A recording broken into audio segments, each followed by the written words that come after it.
From the very beginning, the dream in God's heart has been for people to know him, to really know him.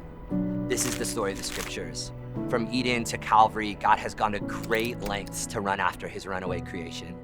If you're hearing these words, then you're more than likely already a part of this great love story. But did you know there are over 5.5 billion people who aren't? 5.5 billion people who walk around every day not knowing the love, freedom, and life found in Jesus. Or how about this? Did you know that of those 5.5 billion people, 3 billion of them will be born, live, and die without ever hearing the story? Never hearing about Jesus' love, never being offered Jesus' grace, never knowing about eternal life. And it's not because they don't want to, it's because they don't have the chance. 1 out of every 4 people on earth have no access to the gospel. There are over 6,500 language groups that have never heard about the one name that is above every name. There are people all over the world who've never seen a Bible, never stepped in a church, never met someone who follows Jesus. But it's not just a problem on the other side of the world. It's a problem that's come knocking on our door too. This year in the United States, more churches will close than open. By age 18, 66% of students will walk away from their faith. American church membership has hit an all-time low. Truth has become relative, depression has become normal, spiritual poverty is at an all-time high.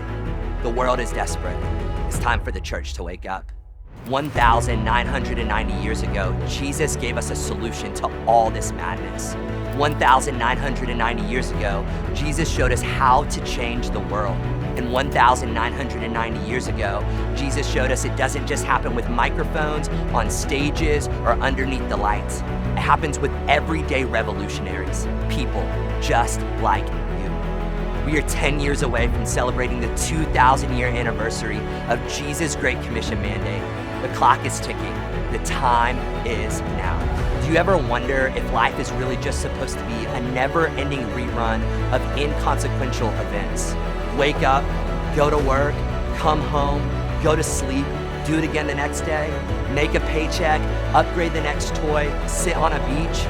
We're supposed to be the church, the ones who shine light in the darkness, the ones who have faith that moves mountains, the ones who bring heaven to earth. The time is now. Time to stop watching and waiting.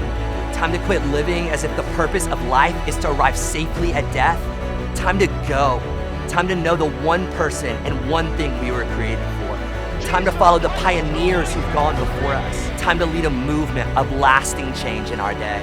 It started before we were born. It will continue long after we are gone. It's the only thing that will matter in the end. It was the first thing God told us in Eden. It was the last thing Jesus said on the mountain.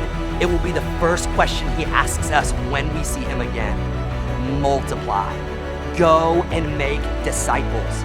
Who make disciples, who make disciples, who make disciples.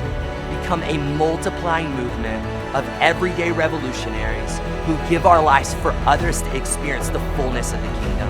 What better to give our life to? 10 years from now, we'll be so glad we gave our lives to build the real kingdom instead of a counterfeit one. If not this, then what? If not us, then who? If not now, then when? God is looking for people who are available, people who share his heart, people who say, "Here I am, Lord, send me." Are you one of those people? We hope so, because we can't do it without you. Welcome to Vision 2033. This is X Multiply.